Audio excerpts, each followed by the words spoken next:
Yo, what is up, homies? My name is Devin, and today I'm going to be breaking down 3 things that you absolutely must do in order to achieve fat loss. Not just fat loss, how you can gain muscle either whilst losing fat or after you've completed your fat loss phase, right? Before I do get into that, I did want to set a disclaimer that I'm going to be kind of making a distinction between eating disorder territory and what is a natural, healthy kind of progression for dieting. So if you're someone who, similar to me, does struggle with restrictive eating or kind of like a binge and restrict cycle, this video will be very helpful for you. And then also if you're like, you know what, bro, I don't have any weird relationship with food, everything's fine in that department, don't worry, I'm not gonna overdo the eating disorder talk, okay? But before I get into that, if you are interested in one-on-one coaching, a custom meal plan, or a custom training plan, go ahead and email me. It's gonna pop up over here. You can also just check out my website. That's gonna be linked down below. On that website link, you'll also find my high protein cookbook, Healthy Doesn't Suck, as well as my training plan, Mask Made Simple. And I've also been recently including a little bit more free guides, free resources on my website. Of course, you don't just have to pay for things to get access to information. So there's something there for everybody is my point. Let's go ahead and get into the video. Now, the first thing you need to do in order to lose fat is eat in a caloric deficit. Now, what does that mean? No beating around the bush here. You have to eat less food than your body requires to maintain your current weight, right? That sounds super abstract. So let's break it down a little bit more into what's actionable for that. What I suggest doing is taking 1 week where you just kind of weigh out everything that you're eating, where you log everything that you're eating to gather a sense of your caloric value for each day. Now, if you're someone who finds it triggering or anxiety inducing to weigh out your food, what you can do is use an AI meal scanner. You can use an app to kind of scan your food intake and see a guesstimation of what you are eating. I know a lot of people kind of get triggered by like seeing too much data, seeing too much numbers, and it can be overwhelming. So that's one, 21st century, 2025 hack that we do have at our fingertips, right? Is it going to be as accurate as weighing every single little gram out? Probably not, but it's better than having no information at all. So just kind of account for what you're having on a day-by-day basis. You also want to pay attention to how much protein you're having, how much fat you're having, and how many carbs you're having. From there, you're also going to be weighing yourself. So if you see, for instance, you're having 2,000 calories, you weigh yourself at the beginning of the week and you weigh 150 pounds, and then you weigh yourself the next Monday after this full week of tracking, and you see that you still weigh 150 pounds, well, that lets you know that everything you were eating throughout the week was your caloric maintenance. So the calories at which your body weight maintained. So then what you're going to do from there, before enacting your caloric deficit, is make sure that you're eating nice micronutrient-rich foods, okay? I do not suggest dieting with processed foods. We don't want to be doing too much with the Quest chips, with the protein donuts, with the protein ice cream. Make sure that most of your food is coming from whole food sources. We want salmon, we want chicken, we want all these foods that are going to provide more micronutrients than just something that was made in a factory. Before you start eating less food, you want to make sure that the food that you are eating is going to be enough to sustain you for your diet, okay? Now that we've gotten that out of the way, how are you going to modify those calories in order to see progress? If you're eating 2,000 calories, what you're going to do is either reduce by 250 calories or by 500 calories, okay? A 500 calorie deficit is going to be enough to see -1 pound per week of body weight. Now, for some people, honestly, that 500 calorie mark is going to be a little bit drastic. For all of my new clients, I never pull their calories that hard. I always do between 250 and 300 caloric deficit, just because that helps with energy, that helps with not crashing your metabolism, that helps with getting the most out of your training session, and most importantly, it helps with not having your appetite spike. If you go too fast, too soon, you'll notice that you feel like your stomach is eating itself, your sleep is going to get shitty, your food noise is going to become very, very loud. So we don't want to do too much too soon, but keep in mind, you can titrate that up over time. So if you did a 250 calorie deficit and you're like, you know what, I feel fine, no crazy hunger, then you can go ahead the next week, pull back a little bit more, right? The rate of loss that you go with really depends on you and your goals. For my clients, I always get them in a nice, smooth progression of -1 pound per week. Some people a little bit more than that because they just simply have the body weight to support that kind of loss and they don't have any crazy appetite. And then some people a little bit less than that because they do have, a greater appetite, they do have more food noise, and they simply don't care about becoming super shredded, right? Not everybody wants to be shredded. So your rate of loss, how fast you go, purely depends on your goals and the feedback that your body is giving you. If you think in your head, yeah, bro, like let's get freaking shredded, bro, it's the summer, but then your stomach is eating itself,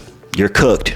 Don't do that. Take it nice and slow and steady. Now, the second thing you need to do in order to ensure fat loss, a nice healthy way of losing fat, is include some form of exercise, right? Obviously, me being the bodybuilder bro I am, I would say weight training is a pretty damn good thing to include in there. You are going to be building muscle mass, and as most of us may know by now, increased muscle mass equals increased metabolism. Your metabolism is how many calories your body is burning while you are in a rested state. So a lot of people think if they do, T cleanses or if they do these juices and all this stuff that's gonna boost their metabolism. The only thing that will boost your metabolism, unless you have some sort of hormonal deficiency, is having more muscle mass, right? Your metabolism is dictated by your hormones, it's dictated by your muscle mass, it's dictated by your genetics, it's dictated by, you know, all these different variables that a tea is not gonna fix. I hate to break it to you.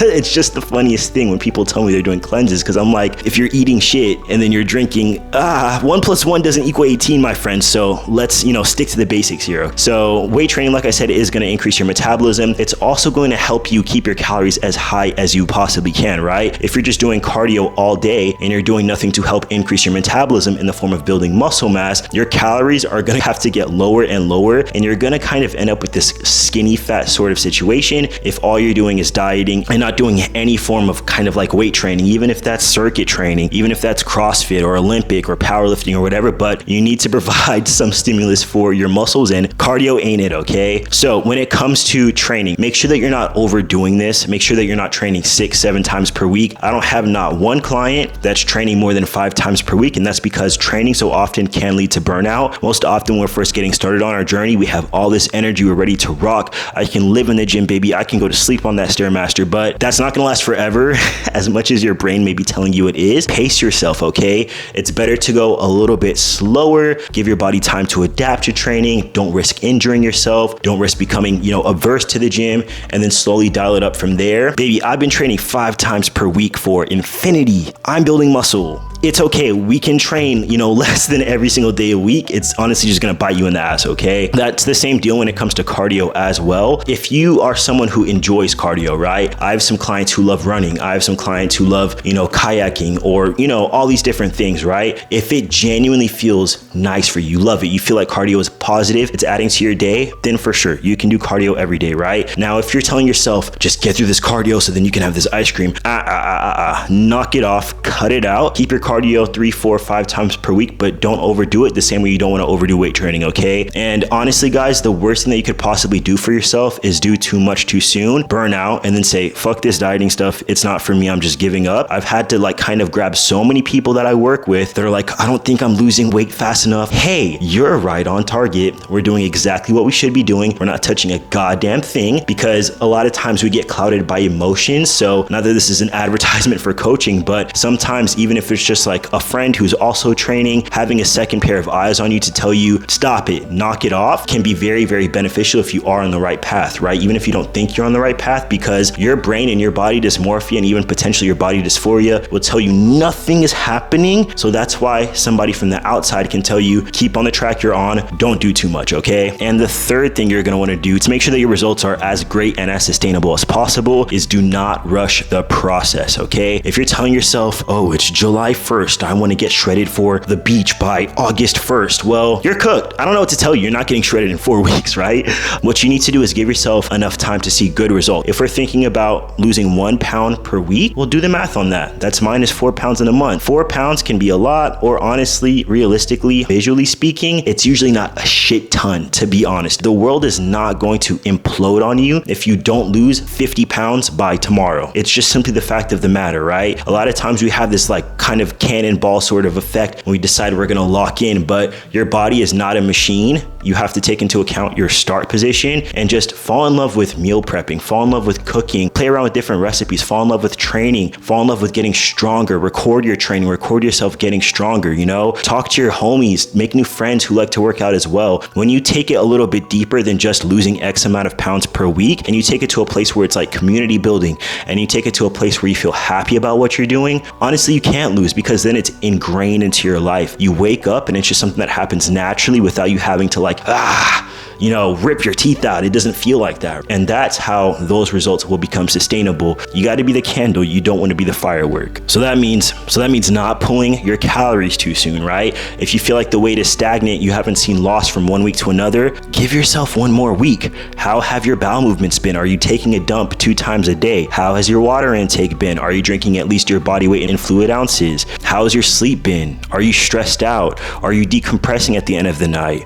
Are you feeling inflamed? Are Are you having a phantom cycle? All these things impact your weight. Your food intake and your energy are not the only things that impact your weight. I work with people who are on testosterone, as many of y'all may know. I've had clients who, for some reason, don't have access to their HRT for a couple of weeks. Body weight literally becomes stable. Nothing changes, right? Testosterone is an anabolic androgenic hormone. So if you're taking it, your rate of loss is going to potentially be a little bit greater than if you're not taking it, right? That's something to keep into account. If your testosterone levels are fluctuating all over the place, if you're not consistent with your injection schedule, if you're injecting one day on Friday and you're missing 2 weeks, and then you're injecting on Monday, and then you're going to the clinic and you're letting them inject you, and all this stuff is all over the place, that's directly going to impact your muscle growth. That's directly going to impact your fat loss. Every little detail matters. Not that you should become obsessed with that, but you can't think, oh, it's time for me to pull my food back, and there's so many other variables that you're letting just kind of like go unnoticed. These things truly matter. So what I suggest doing is having a checklist that you review maybe once a week,